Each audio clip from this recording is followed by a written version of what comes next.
Halo, selamat pagi anak-anak semuanya. Semoga kabar kamu selalu sehat dan tetap semangat ya nak.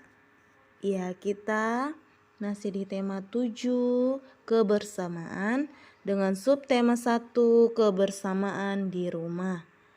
Nah, kita masih belajar tentang fabel ya nak. Nah, minggu lalu kamu sudah belajar tentang pengertian fabel. Nah, di sini dibahas lagi ya. Fabel adalah cerita pendek yang menceritakan tentang hewan. Tokoh-tokoh yang ada di dalam fabel itu semua berbagai jenis-jenis hewan.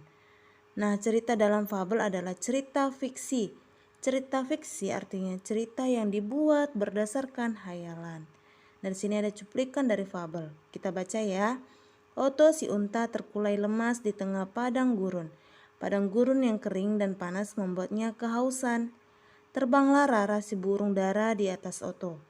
Oto, ayo ikut aku. Aku tahu di mana tempat banyak air. Ajak Rara. Terima kasih Rara, aku haus sekali. Sesampainya di sumber air, Oto menyimpan banyak air di tubuhnya. Sejak saat itu, Oto dapat bertahan selama beberapa hari tanpa minum air.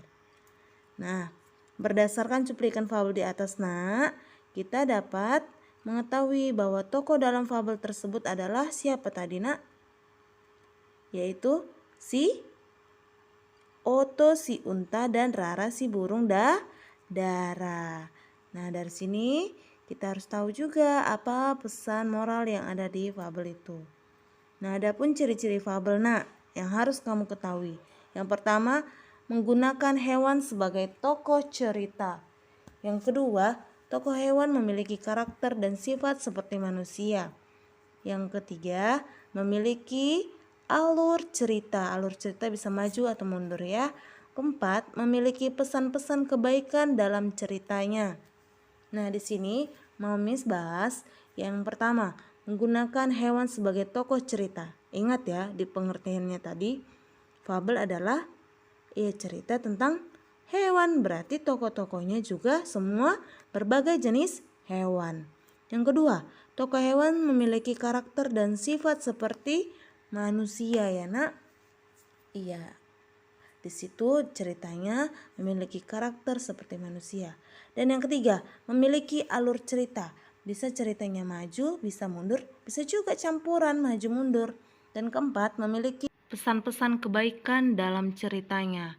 Nah, seperti yang kita baca kemarin, ada fabel, lalu kita harus tahu pesan moral apa atau amanat apa yang disampaikan dalam cerita itu, apa yang terkandung di dalam cerita itu ya nak. Oke, nah selanjutnya kita harus tahu juga tentang peristiwa penting dalam fabel. Nah, peristiwa penting dalam fabel yaitu peristiwa atau kejadian-kejadian yang dialami oleh tokoh secara berurutan ya nak. Iya, kita harus tahu peristiwa penting apa yang sudah dialami oleh tokoh hewan itu nak. Ini cerita itu hewan itu mengalami kejadian seperti apa. Nah, di sini nanti penting juga kamu harus tahu dan catat ya. Oke. Nah, sampai di sini pembelajaran kita tentang fabel, ciri-cirinya dan peristiwa pentingnya ya nak. Oke, terima kasih anak-anak Miss. Semoga kamu paham dengan pembelajaran kita hari ini.